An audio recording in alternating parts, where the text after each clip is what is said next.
Hey everybody, Rhadamant here. Thank you for tuning in to the very final episode of the Space Engineers Miniseries Marathon, episode 19. Playtest bonus episode. I hope you enjoy. Alright, how about the playtest? Curious also, did my audio desync there? Ever?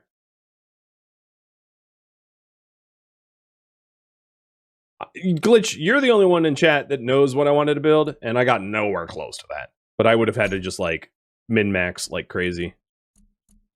This one will work.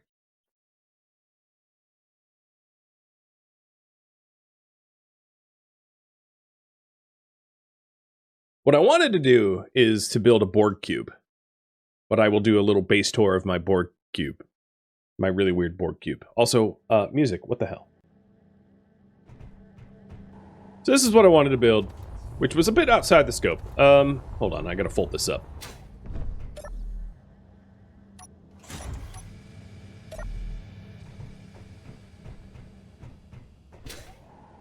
So there's a few different designs here. This one is the shipyard, compressed shipyard design, which I can show real quick. Where are some of the other ones? This is a shipyard prototype. That one I don't need to show off. That's just a platform. Here's a Borg cube. So this is a prototype base. It has a maxed out refinery and maxed out assembler, 2 large storages, bunch of batteries, nuclear reactor, and a connector on the top. And let's go inside. Got my lovely base with, you know, med bay, cryo tube, everything we need to build down here. Also, this base tracks the sun. So if I change the time of day, we're just going to rotate and face the sun. The whole base. The whole thing. Here we go. Facing the sun. Which is weird. Really weird. I like it, though. It's my design. Yeah, so this one has, like, all the production facilities underneath. Like, the refiner's right there. And, well, I can go down there. How about I just do that? It's actually pressurized down there, I think? No, it's not pressurized. I lied. I think it could be. I just, like, carved out a hole somewhere. Maybe. Let's go ahead and see if it will pressurize. If it would stop rotating. No, my vents don't look happy. So maybe it can't be pressurized. Yeah, not pressurized. Okay, never mind. It's not pressurized down there. I lied. I built so many prototypes, it's hard to know where I left off. But yeah, here's the full production facility down here. Which is cool. What does the glass do? Oh, it just looks cool. It doesn't do anything. I mean, it pressurizes. But my whole base, with all the production facilities, is in this one little cube, which is neat. I think. What are you? Oh, you're a ion welder.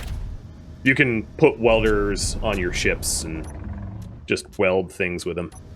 All right, let me show you the shipyard, because that was the prototype that was neater. If I knew where it was. It's over here. So then this was another design that I was working on.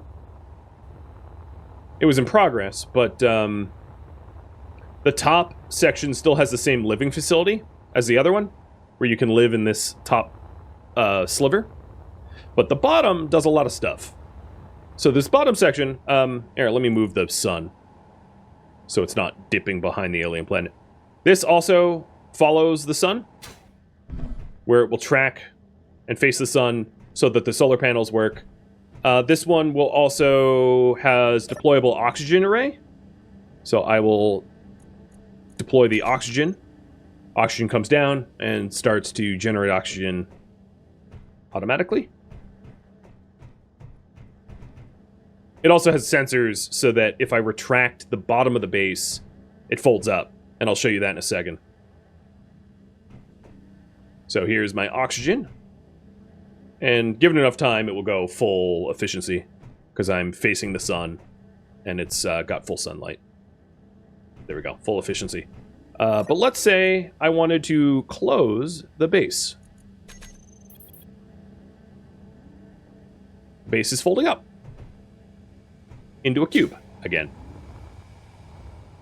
Now this was a prototype, so I didn't fully complete it, so there's still holes in it. But the whole thing folds up into another little Borg cube, like a von Neumann, you know, sort of replicator machine. But this one, unlike the other one, has the ability to, like, make new ships from the shipyard. So let me show you the shipyard, because that's one feature that I did not get to on stream for the other one. So I'm going to open the shipyard again. But I'm going to leave the oxygen farm folded up, because the shipyard requires the shipyard arms to be extended. So then the shipyard, this acts as like a printing extruder, if you will. Actually, I don't need those arms yet. Track them. I need to extend the printer arm. I'll just print something so that you can see the printer. And the printer also works as a ship repair. So if I ever need to repair my ship, I can just fly through this thing and repair. And the sides and the bottom are static, but the top has variable height controls. So if I need more space, I could just be like, hey, you know, let's give 5 meters of space instead of 4. It raises up. It's hard to fit what you want inside of a cube, like I did. So, you know, there's a bunch of different ways to print. One way is to just have a bunch of welders on the bottom and just raise the thing up and print like a 3D printer where you extrude.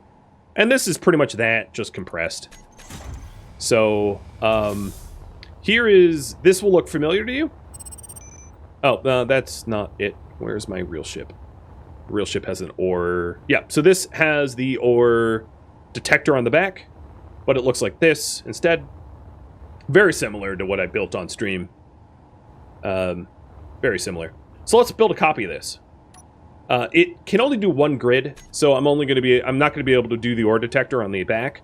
That would have to be attached afterwards because it's a 2-grid ship. But let's say I wanted to build that. I would come over here to this projector. So this is what I was talking about before, where projectors have directionality. The 2 is front, and the X is top. They never really explained that, though. Head over to the projector. Oh, actually, before that, let's attach something. So I can... Oops. Misclick. So I can grind it off. Projector. I think it was the second one. Not that it really matters. So then there's a projection image of what I want to build, right? But I got to align it so that it can be actually built.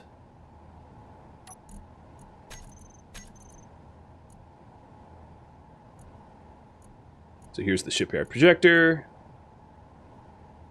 And I actually want to build it from the back, because the front has a mining drill. So forward offset. And that's not a valid... maybe I'll do the cockpit first?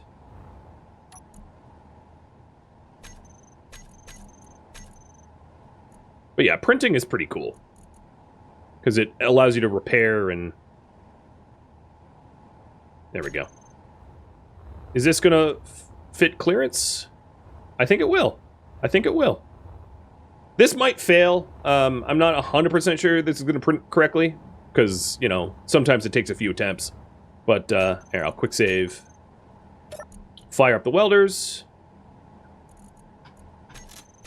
So now all the welders are on.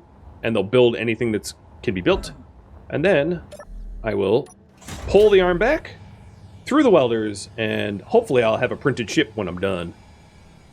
There might be some spots that don't get printed, which require manual repair. Like, this spotlight looks like it didn't get printed. No, the spotlight got printed. Never mind, I take it back.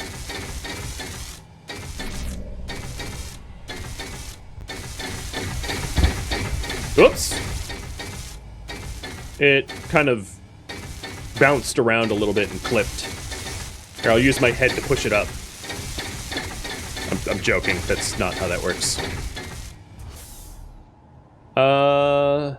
Okay, and now I need to retract this arm for a little bit more distance. So I can print the front of the ship.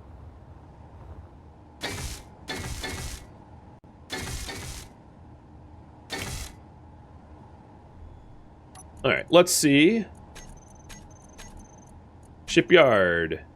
Projector. It's done! It printed every single piece of the ship. Minus the ore detector, which is a subgrid. The whole ship is done. One print. And this whole thing, this whole printer folds up into this little cube, which is pretty cool. I'm going to hack in some ice so I can actually fly this thing. After I free it. So that's, there we go. Dump ice in the cockpit. Oops, I already crashed. And now I have a whole brand new ship. Fresh ship. Like if I destroyed the first one, I can just make a new one. Obviously, it's not fueled up and it doesn't have battery power. But, the other thing I didn't show, which I could, is this ship also has a projector on it, which is really handy for self-repairs. So if I take a look at this projector and go to blueprints and go to the same VTOL design, I think it worked automatically. So now what ends up happening is if I break something off of it, let me go back to the projector real quick.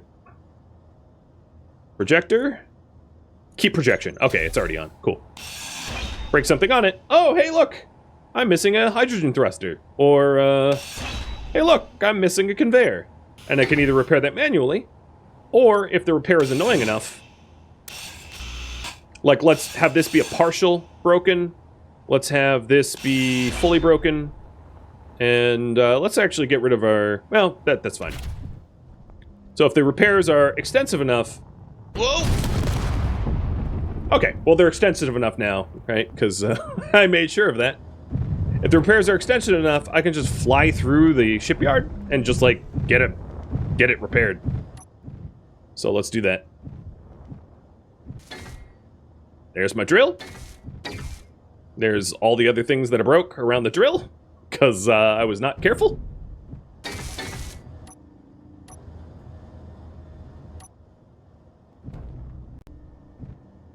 Hang on, I'm stuck. Obviously, there's not a lot of clearance because I was working within a cube. And I'm driving poorly, because I've been streaming for 12 hours now. If you were due to do this for real, what you would do is you would turn off all of your thrusters, except for, like, a few small ones, one in each direction, so you have very little thrust. That way it's easy to control. But I've already repaired everything. So now this ship is back to 100%. And it should say, if I go to the projector, that, yeah, build complete. So, it's fixed. I crashed, I removed parts, it fixed itself. The other thing, well, one warning, do not get close to the welders when God mode is off, because you will absolutely die very quickly. Like, thunk! So that's a bit of a warning. But yeah, I thought it was pretty cool that, like, I have a system like this that can fold up into itself. And go back into the cube. Oh, I want to show you clang, because that will be amusing. So clang would be if I try to... Well, I'll show you clang, because I haven't shown you proper clang yet. We've had clang-ish, but this is serious clang. And let me turn on God mode, because I'm about to die. So here's clang. I just closed the bottom on the shipyard arm. Well, I went through the wall. This is what clang looks like. If you're lucky, you can recover. Although that ship right there might get batted into the moon. Let me just pull that away from the clang. So sometimes clang is recoverable if I can go to, like, the antenna for the shipyard and go, hey, shipyard, extend that piston so that two things aren't trying to occupy the same spot at the same time. And clang might resolve, although this is very violent clang. I want to hug it. If I didn't have God mode on, I would be splat like a fly in a swatter. No, this might not ever recover from clang. Sometimes the phantom forces are so strong that it just, like, freaks. So, this is the clang that you want to avoid. Clang is powering that base now. Yeah, I know, right? It's pretty cool. Not cool when you don't intend to, but I told you I was summoning clang, and so I did. The other thing that I did in playtesting, which crashed my stream a lot, but since I'm at the end here, I might as well, like, load it up if I can find the save, is, combat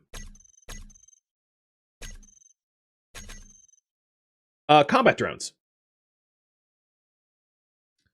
AI-controlled combat drones that dock with a mobile station, patrol, and then come back to the station when they're, like, needing ammo or batteries or damaged or whatever, is possible in vanilla. It just doesn't, like, work all that well. I crash a lot and it's kind of wonky. But I'll try to show that. So this is a an AI-controlled combat drone with a bunch of combat controllers where it will attack and defend and patrol and dock and all that. Now, I will attempt to show you. So this is what, drone number 2? And I already have... Whoa! I have gravity in a weird direction. Where is... I have a few other drones around patrolling. So there's combat drone 4. And there's another 2, because I'm bad at naming things. But let's go ahead and launch this drone. So I think the easiest way for me to do that is to hop in the seat. And... Oops, I opened my hood. My helmet. And go... launch! Alright, so the combat drone is now active. I guess what I should have checked is if it had ammo. It does. And now it's in a patrol pattern, looking for things to murder. So let's give it something to murder. I'm gonna, because I'm in creative mode, I'm gonna copy the drone and paste a new one in. Get over here. The drone that I pasted in inherits all of the same everything. So it's also already in a combat, it's already in a holding pattern. But this drone is going to be given to the spiders. So I just got ejected out of the seat because it's now owned by spiders, not by me. So I don't own it. Access denied. And where's Combat Drone 2? Because I would like to sit on Combat Drone 2 for this fight. There's 2 2s, so I'm not sure which 2 it is.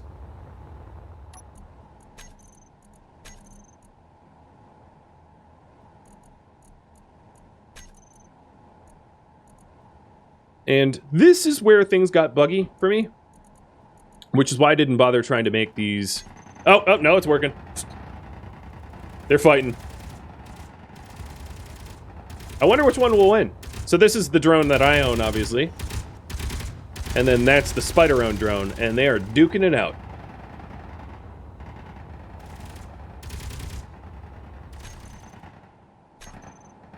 I'm gonna help. Where's my rocket launcher? If there's anything even left.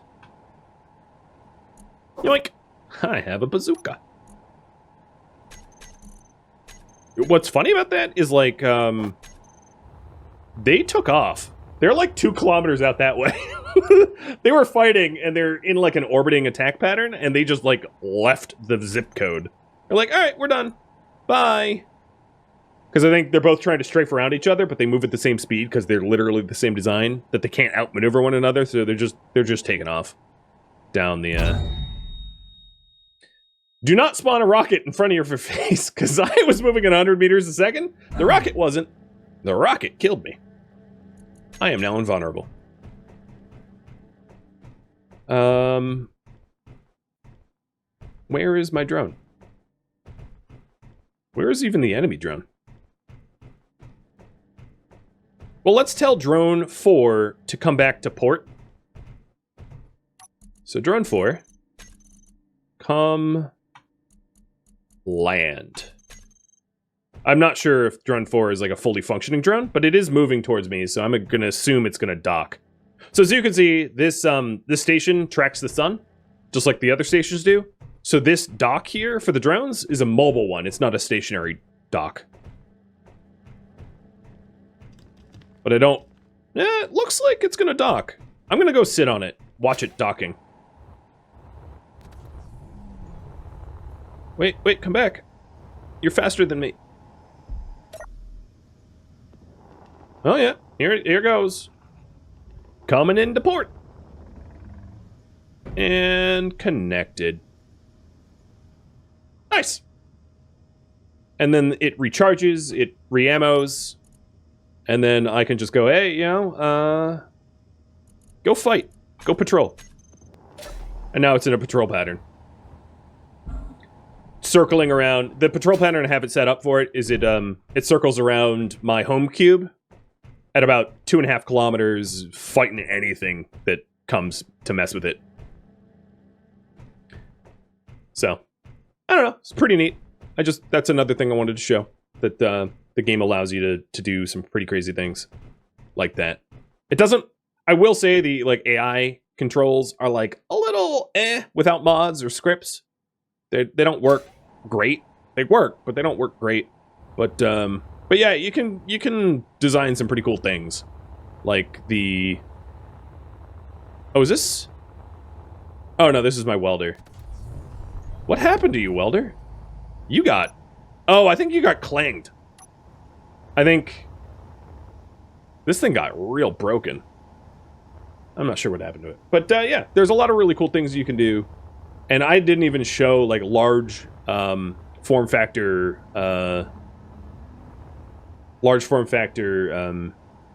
motherships or anything like that. But that, my friends, is where I'm gonna finally leave off. So I hope I didn't come off as such a newbie, because I've only played this game for like, I don't know, 2 weeks. I think I did it some justice. If I did my job well, but I'm sorry I didn't manage to get an epic base like this built, within the scope of the stream. This was the goal, but I would have really had to speed run to get something like this. The building projects of this scale, it's really just like mining a bunch of silicon, honestly.